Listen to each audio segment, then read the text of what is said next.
How to use Careem Bike App.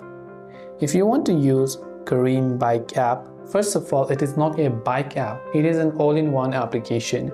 So Careem application has rides from taxi to cab to a bike, and it also has the option to order food or rent a car.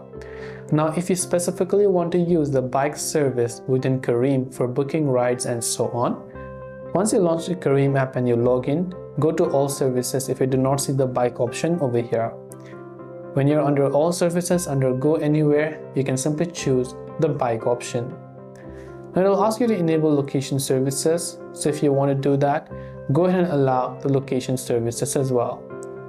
Once you've allowed the location services over there, you'll be able to see if Careem Bike is available in your area. So if it's available, you'll be asked to enter and use your ride, and also choose a destination to be able to go ahead and then basically use the Careem Bike app.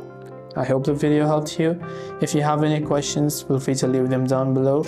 Thanks for watching till the very end of the tutorial, and see you soon as always in the next video.